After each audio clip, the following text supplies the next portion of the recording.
Hi friends, நம்ம இன்றைக்கி என்ன செய்ய போகிறோன்னா மணத்தக்காளி சாதம் தான் செய்ய போகிறோம். அதுக்கு ஒரு பேன் வச்சு பேன் சூடானோடனே சுத்தமான கடலை எண்ணெய் சேர்த்துக்கலாம். கடலை எண்ணெய் சாப்பிட்றது ரொம்ப ரொம்ப உடம்புக்கு நல்லது ஃப்ரெண்ட்ஸ். கெட்ட கொழுப்பு இல்லாமல் இது நல்ல கொழுப்பை சேர்க்கும். கொஞ்சம் கடுகு சேர்த்துக்கலாம், கொஞ்சம் சீரகம் சேர்த்துக்கலாம். இப்போது கடலைப்பருப்பு, கொஞ்சம் உளுத்தம்பருப்பு சேர்த்துக்கலாம். இந்த கடலைப்பருப்பு உளுத்தம்பருப்பு கலர் மாறினோடனே வெங்காயம் 3 சின்ன வெங்காயம், ஒரு 4 பச்சை மிளகாய் இதில் சேர்த்துக்கலாம். கட் பண்ணி குட்டி குட்டியாக கட் பண்ணி இதில் நம்ம சேர்த்துக்கலாம். சேர்த்து இதை நல்லா வதக்கி எடுத்துகிட்டு வந்துடலாம். இப்போ கொஞ்சம் உப்பு சேர்த்துக்கலாம். இப்போ வெங்காயம் நல்லா வதங்கிருச்சு ஃப்ரெண்ட்ஸ். இப்போ இந்த மணத்தக்காளி கீரை இது நம்ம வீட்டாண்டே செடியில் நம்ம விளைவிச்சது.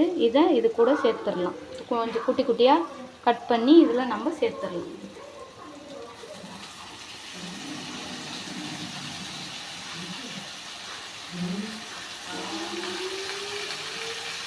இது நல்லா வதங்கட்டும். இப்போ இந்த மணத்தக்காளி கீரையை பற்றி நான் ஒரு குறிப்பு சொல்கிறேன். என்னென்னா, இந்த மணத்தக்காளி சாப்பிட்றதுனால இந்த மணத்தக்காளி கீரை நம்ம உடலுக்குள்ளே போச்சுன்னா நம்ம ரத்தத்தை சுத்தப்படுத்தும். அதுவும் இல்லாமல் நல்ல ரத்த அணுக்களை உருவாக்கும். குழந்தைங்களுக்கு கொடுத்தீங்கன்னா வயிற்றுப்புண், அந்த அலர்ஜி, இந்த மாதிரியான விஷயங்களெல்லாம் இந்த மணத்தக்காளி கீரையால் சரியாகும். இன்னொரு விஷயம் என்னென்னா, நல்ல பசி எடுக்கும் இந்த மணத்தக்காளி கீரை சாப்பிட்றதுனால. அதனால் வாரத்துக்கு ஒரு முறை இந்த கீரையை நீங்களும் செஞ்சு கொடுங்க. இதை கடைஞ்சா பசங்க சாப்பிட மாட்டேன்றாங்கன்னா இப்போ நான் செய்கிற மெத்தடில் நீங்கள் செஞ்சு கொடுங்க. இப்போ இந்த அளவுக்கு கீரை நல்லா வதங்கின உடனே நான் தண்ணியே சேர்க்காமல் எண்ணெயிலே வதக்கியிருக்கேன். இந்த அளவுக்கு வதங்கின உடனே 2 முட்டை உடச்சி எடுத்து வச்சுருக்கேன். இந்த 2 முட்டையை இதில் ஆட் பண்ணிடலாம்.